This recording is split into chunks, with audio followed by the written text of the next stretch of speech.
Hi, I'm Dwayne Samuels, co-founder at CM Logic, and I'm delighted to share my story with you today about my journey in the field of entrepreneurship. And pretty much, I hope you enjoyed as well. But before we go on, my company pretty much analyzes customer feedback by replacing traditional text-based responses with video. So it's like Snapchat for surveys.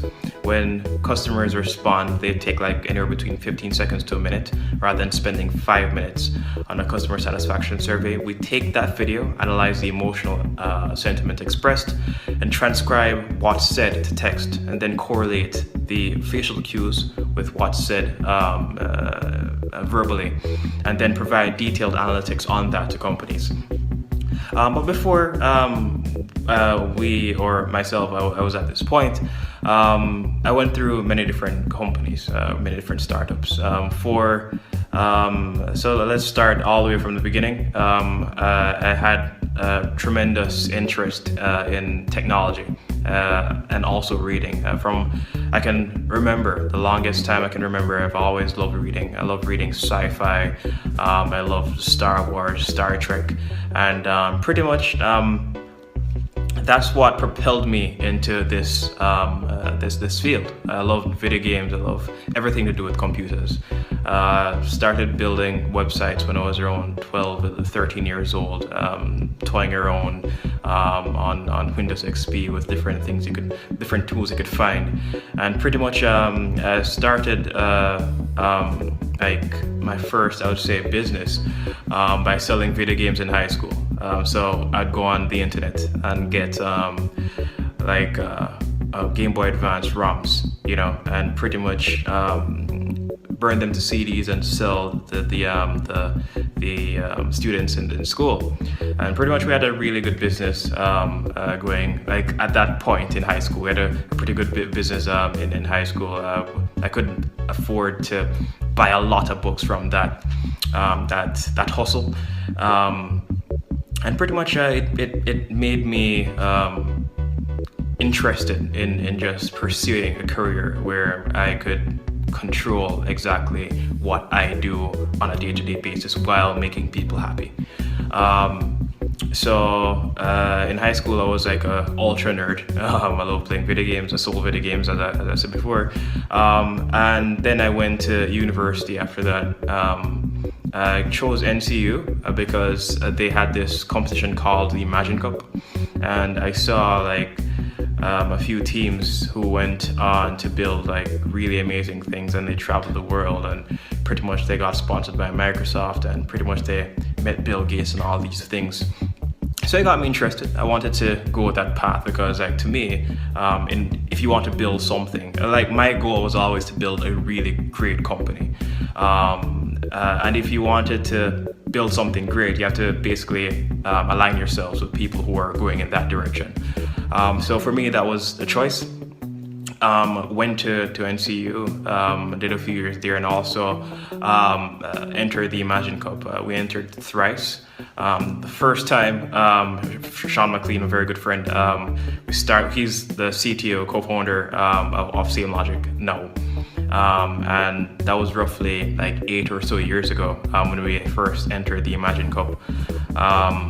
We entered the interface design competition, and we pretty much designed this 3D environment that if you could view it in VR today, it would be really cool because we've toyed around with augmented reality. That was all the way back in 2008 when augmented reality was just coming on the scene. It was a lot of people didn't really know about it. Played around with that and basically made a 3D environment that people could actually view different components for agriculture. So it was this tube. It's hard to explain. If I could actually show you now, it'd be much better, but it's very hard to explain. So we made that. We entered the Imagine Cup finals. Were happening in France that year, but unfortunately we didn't go through. So the following year, we pretty much we followed everyone who got through that year, looked at what they did, look at what they built, look at what technologies they used, and pretty much we got 2 other guys to help us out in the following year, and entered the software design competition for Imagine Cup Egypt. So at that time, we were also like really young. We didn't really know what to build or anything, but pretty much by following guys who already did it, we crafted this application called RAIN, which stands for Resource Access Intelligent Network, which basically helps farmers or helps companies to get together small groups of farmers to make a lot of produce, right? So for example, in Jamaica, we don't have like a huge, we don't have like huge farms all over the place.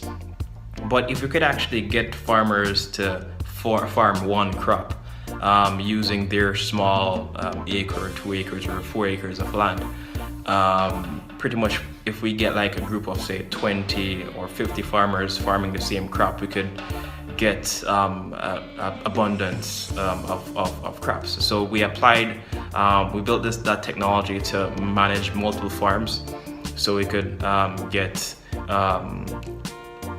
like a lot of produce. So we entered that. We won the Jamaican finals, we won the Caribbean finals, and the Latin America finals. We represented Latin America in Egypt.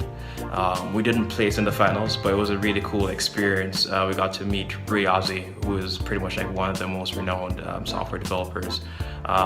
Bill Gates says that Ray Ozzie is like the best software engineer he knows. So that was cool for us and the team. And pretty much the following year, we took that which we learned and basically made Zormis. Zormis stands for Extensible Operational Resource Management Information System, and it's basically used to manage resources, right? So if they had like if we have a bunch of people planting tomatoes or anything, we could apply artificial intelligence to tell them that look, you could probably build a tomato ketchup factory there, or you could export it to X country that has a high demand for tomatoes, and it could be used for any resource, you know. So we entered that, and pretty much we showed how it would be useful in the Haitian crisis, and pretty much we got a lot of good feedback from the guys at Microsoft, and we went on to win the Jamaican finals again, the Caribbean finals, Latin American finals, and we went on to win the interoperability award. We won the whole category in 2010. So that was like my first way of understanding how to build a company. And pretty much we tried to spin Zormis out into a company, but it was too hard to actually build based on the amount of resources and the technology that was available at that time. And we're a small team, we didn't have venture funding or anything like that, so it was very hard for us to actually pursue that and build it out. We pursued it, we tried to do that for around 6 months or a year, I believe. Then we decided to try something simpler, you know. So from that, we built Grickly, and we pitched Microsoft on the idea, saying that look, we have this amazing idea, and what Grickly is, or was, it was an application to help persons efficiently network at events, or it was a way to give persons an electronic business card so they could they never lose cards, and every person that you meet, you know exactly where you met that person and you remember who that person is. And we use QR codes and Bluetooth and also NFC. So we built that out. We pitched Microsoft. We got funding from Microsoft, and they helped us to launch the application, and it got some early traction, some pretty good early traction. But no business is a business without actually generating revenue, you know. So people are using the application, and was hard to monetize. So we tried many different ways to monetize it. So we went into event analytics. We wanted to build a portion that was controlled using iBeacons. So rather than pretty much, so event organizers can know exactly who who came to their events, how long they spent at a booth, and pretty much like network with everyone seamlessly at the event.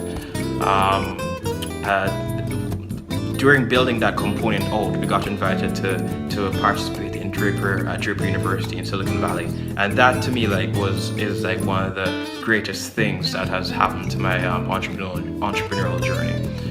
Spending time in Silicon Valley and seeing how people really build like scalable companies, there's nothing like that. Being able to interact with Steve Wozniak, with Tony Hsieh, with all the guys with Mark Zuckerberg, with all the guys who've actually built really great companies, to hear how they've actually done that, to hear how they did that, and then to see like how they were persistent, was really mind blowing to me. One of the most important things that we weren't paying attention to in the previous companies or previous technologies or previous startups that we had, we weren't paying as much attention to the business aspect of the company. We're paying more attention to the technological side, when really and truly both portions should be paid equal attention. So if it's not economically scalable or stable, it pretty much won't be a sustainable or scalable application, no matter what technology you use.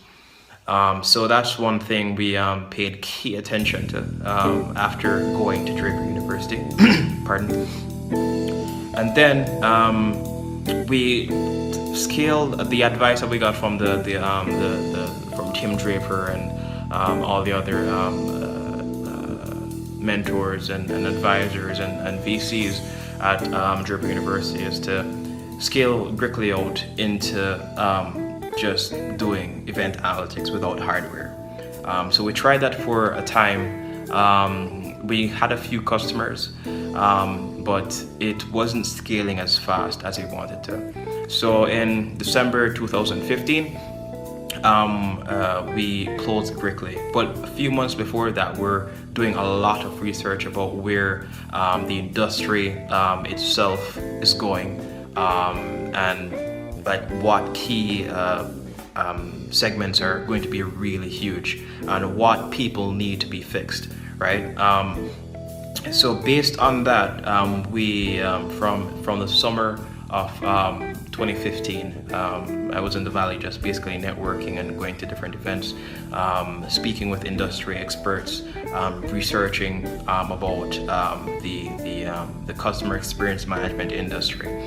And then with all that research and another thing, like the whole team of us, basically we read research papers for fun, we read blogs for fun, we talk about bleeding edge, off edge, and exponential technologies, and pretty much like we're hardcore when it comes on to looking where the world will be in the next 5 years, and basically try to build that world build the technologies to facilitate that from today.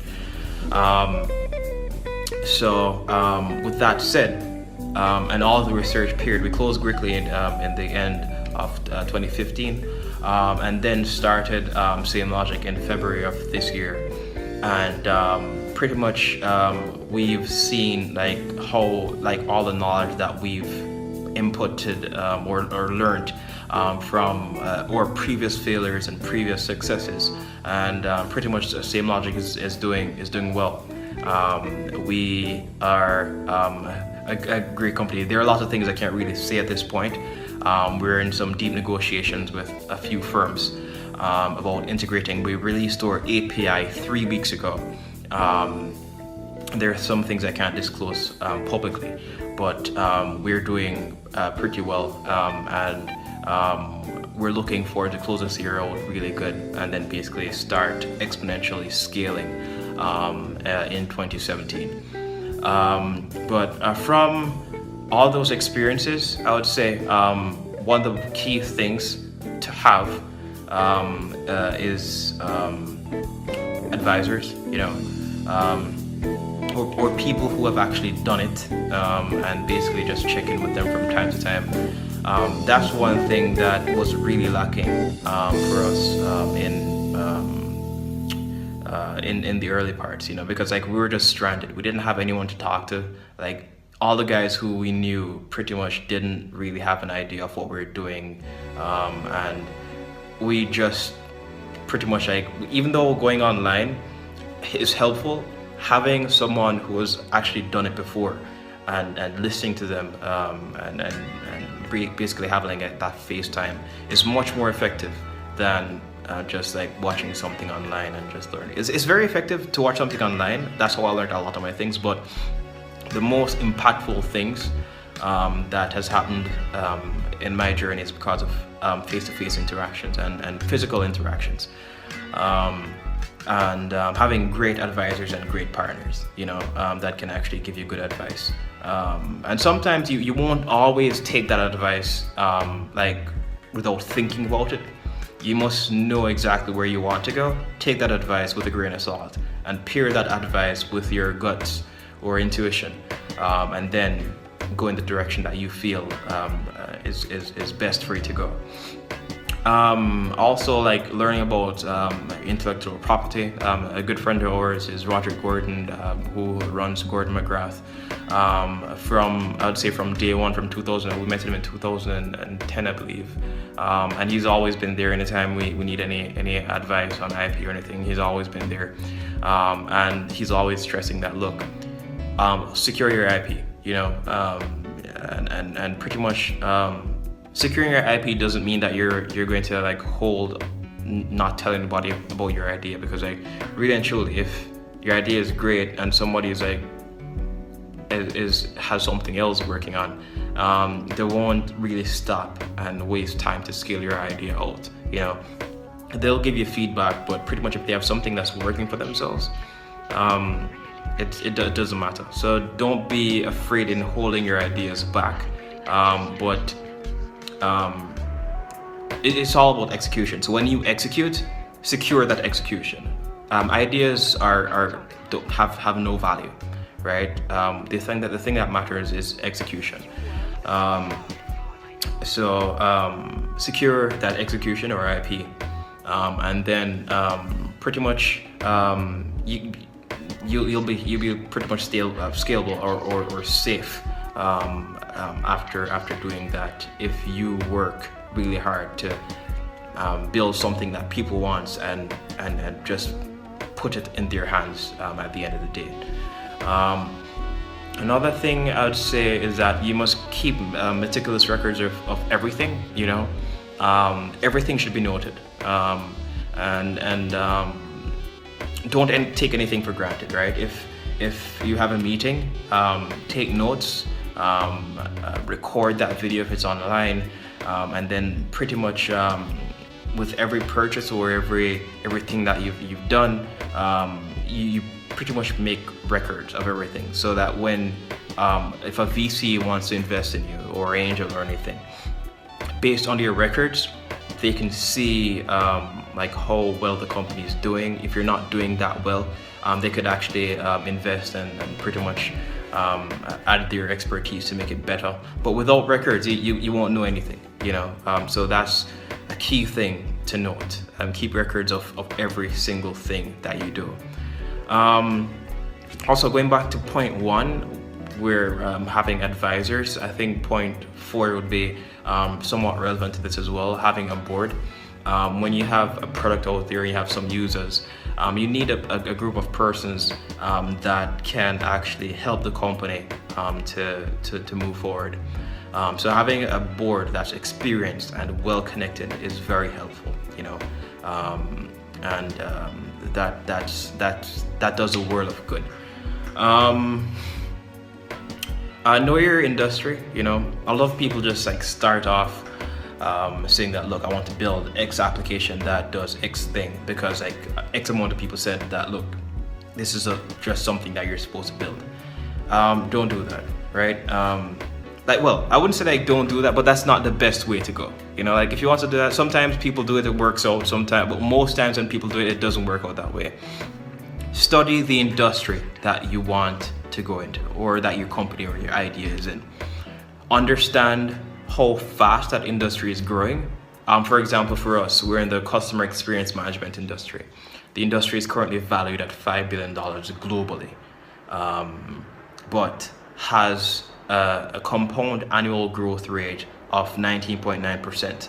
And that means it's growing pretty fast, right? So if it's a small industry, over a period of 5 to 10 years, it'll be valued anywhere between, like, who knows, like up to 50, $100 billion, even more. And looking at that scale and different metrics can help you to understand where the industry is going and how fast a company will scale, right? So those are key metrics to understand, or key things to follow. Also, understand that your metrics itself as a company, understand like what KPIs are relevant to your industry and your company, so that you can track those to see how fast or how well your company is doing. I'd like to say probably like the final thing: be passionate about what you're doing, right? If you're not passionate about what you're doing, nobody else will be passionate about it. And that's very important, right? Passion fused with solid research and hard work, and a great team and great advice and solid IP will make your company or startup pretty much successful in the long run. And that's what we all want. So I'd say, yeah, that's all I have to say. And yeah, that's it. Thanks. Check CMLogic out. If you want to reach out to me or ask a question or anything, you can email me at Dwayne@CMLogic. That's DWAYNE @SAMELOGIC.com. Dwayne@CMLogic.com. And that's it. Thanks.